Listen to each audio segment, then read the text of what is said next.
Hi అండి అందరికీ welcome back to our YouTube channel. So చాలా డేస్ అయింది కుకింగ్ వీడియోస్ పెట్టి, అంటే ఓన్లీ హర్రర్ వీడియోసే పెడతా వస్తున్నా ఈ మధ్య.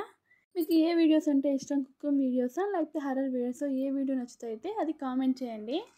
మటన్ హెడ్ కర్రీ వచ్చి నేను నార్మల్గా మసాలా అంతా ఏమీ వేయకుండా నార్మల్గా అంటే టమాటో ఎరగడ్ని చిన్నగా చాప్ చేసుకొని చేస్తారు కదా పాతకాలంలో లాగా, అలా చేస్తున్నాను. ఫస్ట్ నేనైతే ఇది ఉప్పు పసుపు వేసి వాడ్చుకుంటున్నాను, అంటే దాంట్లో ఉండే నీస్ అంతా వెళ్ళేదానికి నేను బాగా క్లీన్ చేసుకుని ఉప్పు పసుపు వేసి కొంచెం వాడ్చుకున్నాను. ఇక్కడ చూడండి నీస్ వాటర్ అంతా బయట వచ్చేస్తుంది. సో ఈ వాటర్ అంతా బయట వచ్చేసి అది బాగా ఇంకిపోయిన తర్వాత మనము అంటే నార్మల్గా కుక్కర్లో ఉడకపెట్టుకునే వాళ్ళు కుక్కర్లో ఉడకపెట్టుకోవచ్చు, నార్మల్గా ఉడకపెట్టుకునే వాళ్ళు నార్మల్గా ఉడకపెట్టచ్చు. నేనైతే ఇక్కడ కుక్కర్లో వేసి జస్ట్ ఒక 7 విజిల్ వేసాను అంతే. చాలా అంటే చాలా బాగా ఉడికింది. నేను కుక్కర్లో వేసేటప్పుడు అంటే ఏమి ఉప్పు పసుపు అంతా ఏం వేయలేదు, జస్ట్ కుక్కర్లో వేసి వాటర్ వేసి క్లోజ్ చేసేసాను. ఎందుకంటే నేను ఆల్రెడీ అంటే ఉప్పు పసుపు వేసి వాడ్చాను కాబట్టి మళ్ళీ ఏం అక్కర్లేదని జస్ట్ వాటర్ వేసి మూత వేసుకొని విజిల్ పెట్టేశాను. సో చూడండి ఇక్కడ ఎంత కర్రీ అంటే ఎంత బాగా ఉడికింది. నేను కరెక్ట్గా 7 అంటే 7 విజిల్లో వేసాను. చూడండి ఎంత బాగా ఉడికిందో.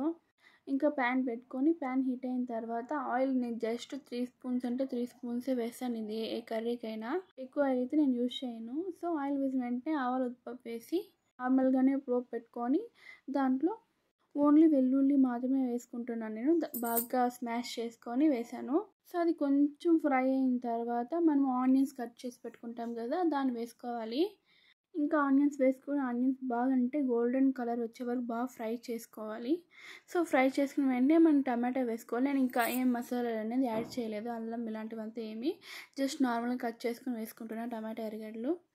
నెక్స్ట్ వచ్చి పసుపు కొంచెం ఉప్పు యాడ్ చేశాను, ఎందుకంటే నేను ఆల్రెడీ దాంట్లో వేస్తున్నాను కదా హెడ్ కర్రీలో, అందువల్ల కొంచెం వేసుకున్నాను.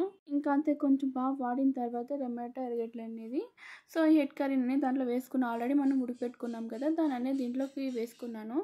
వేసుకున్న తర్వాత జస్ట్ అంటే 10 మినిట్స్ అంటే అప్పుడు వేయించుకున్న 10 మినిట్స్ అంతే.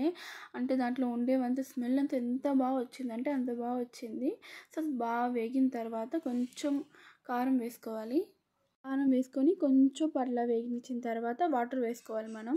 నేను ఎందుకు రొటీన్గా ఎప్పుడు మసాలా వేస్ట్ చేసేది అనేసి కొంచెం ఇలా డిఫరెంట్గా ట్రై చేద్దామనేసి ఇలా ట్రై చేశాను. టేస్ట్ అయితే సూపర్గా వచ్చింది. మీరు ట్రై చేయాలనుకుంటే ఖచ్చితంగా ట్రై చేయొచ్చు. చాలా అంటే చాలా మంచిగా కుదిరింది. మసాలా కానీ దానికి ఉప్పు కారం అంటే చాలా బాగా పడింది ఆ కర్రీలోకి. నార్మల్గా మనం హెడ్ కర్రీ ఏమైనా తెచ్చుకున్నప్పుడు అది ఎంత ఉడకపెట్టినా మనకి కొంచెం నాచుగానే కదా ఉంటుంది, అలా కాకుండా పర్ఫెక్ట్గా వచ్చింది.